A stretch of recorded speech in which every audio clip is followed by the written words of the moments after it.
The author Stephen Covey said, "We see the world not as it is, but as we are or as we've been conditioned to see it." None of us see the world the same way. We all have a subjective filter. We all see the world through our own lens.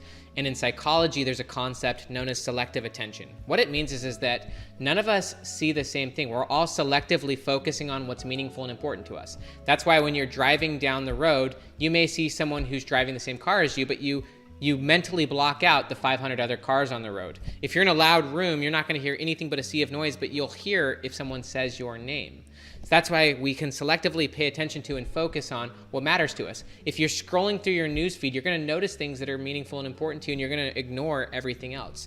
And so in this video, I'm going to talk about how you can ultimately reprogram your mind and retrain your mind. Because ultimately what you want to do is you want to train your mind to see only those things that pull you towards your desired future self. You want to stop focusing on and stop paying attention to those things you don't want. Most people, they spend all their time focusing on what they don't want, and they keep recreating that over and over and over again. Well, the way that you get clear on and ultimately redesign your worldview so that you're seeing and selectively attending to what you want is, first off, you have to be super clear on what you want. You've got to be very explicit about your goal, very explicit about your future self, and you can't hide it from anyone. You're as sick as your secrets. If you're too afraid to share your goal with someone, then how do you expect that that's going to become your reality? If you're going to eventually get to whatever your goal is, then it can't be hidden for long, so you might as well be super explicit and super clear about it now.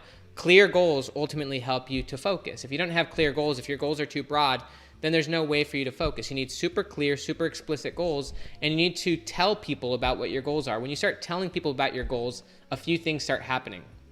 One is you tap into a concept called the principle of consistency. When you say what you want, we as people, we have this need of being consistent in our behavior, in our words, and in our identity. So when you start telling people about your future self, you're going to now start to feel like you need to be consistent with your words, which is ultimately going to lead to future self actions. It's going to lead you to taking action towards your future self. Now there's a feedback loop between your behavior and your identity. Your actions are shaped by your identity, which is basically how you see and define yourself, but your actions also shape your identity. So for example, if you want to be a morning person, you want to ultimately have that be your goal, tell people about it. But if you start waking up early, then you're going to start to identify as a morning person. In psychology, they call this self-signaling.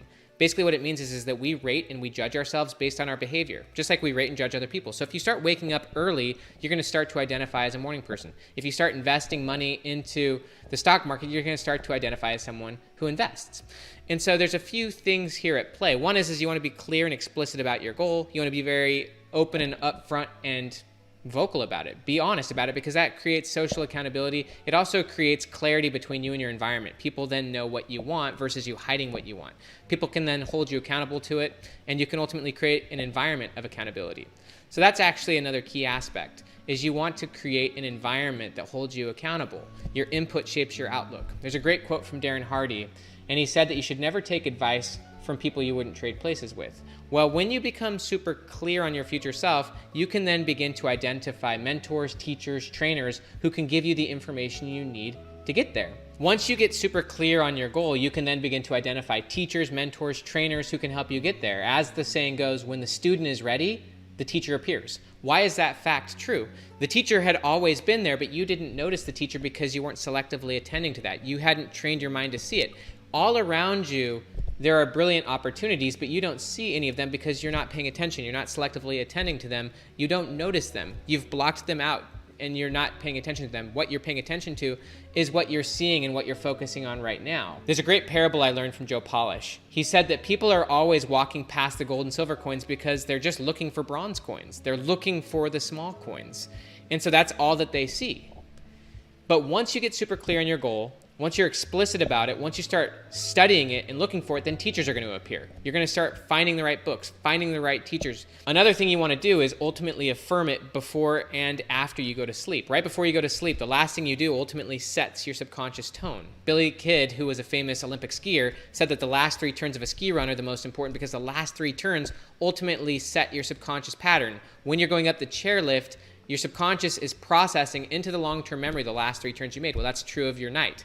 Right before you go to bed, the last thing you do is ultimately going to set your subconscious baseline. That's why Thomas Edison, the famous inventor, said, never go to bed without a request to your subconscious. Ultimately, what you think about and how you end your day creates your subconscious pattern. Well, what you do first thing in the morning also sets the stage.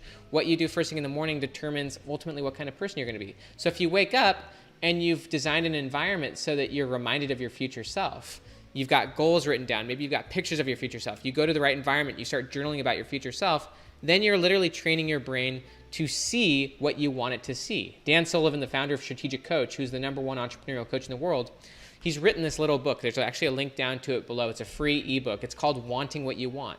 One of the things that Dan learned, and what he did actually is he ended up getting divorced and went bankrupt the same day. It was a terrible day back in the late 1970s, I believe 1978. And he realized he had been training himself to want the wrong thing. He actually had created all of the problems in his life. And so then he started a journaling practice for 25 years where he just wrote down what he wanted.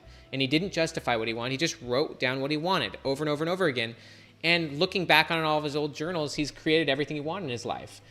And that's why he said you should become a really good wanter. If you're someone who wants something, then you can go and get it because you want it. But if you've trained yourself to think, well, I need this thing, then you don't really want it. And that's a bad energy and a bad mindset. You ultimately want to just train yourself to want what you want, to get what you want, and to focus on what you want. And you do that by being clear about it, by writing it down, by telling people about it, by taking action on it, by studying it. And ultimately what you're going to start doing is you're going to start seeing it everywhere. I'm telling you, it's crazy. Just as an example, one of the things I'm really focused on right now is growing my net worth and wanting to learn more and more about investing and real estate and stuff like that. And so all of a sudden now I'm studying the heck out of it. I'm learning about it. One of my good friends, Nate Lambert, he wanted to get really healthy. And so he stopped consuming sugar, refined sugar, and he started studying health. He started reading all sorts of good books. He started getting a health coach. He started getting a gym membership and stuff. And all of a sudden his worldview shaped around his goal. He started to focus on and create what he wanted. And that's what we're all doing right now. Whatever you're focused on, you've trained yourself to focus on that. Whatever you're focused on right now, it's because you've trained yourself to want that thing. Even if you don't want it. A lot of people, they want what's bad for them. Like sometimes my little kids, they argue because they want to get in arguments. That's just what they've trained themselves to want. That's what they trained themselves to see. There's a really final important concept as it relates to this. I love the quote, what you focus on expands. So Dan Sullivan, he talks about the gap and the gain. And one of the things you want to ultimately focus on is the gains. The gains are what you've accomplished, and the gains are what other people around you have accomplished. Some people, they're literally focused on the gap. And the gap is the distance between where you're at right now and your ideal. So as an example with my son Caleb's 13 years old, and I'm in the gap if the only thing I see about Caleb is what's wrong with him. Like if let's just say he got 4 A's and 1 B. I'm in the gap if I just only see that B and I'm like, why didn't you get that A, Kay?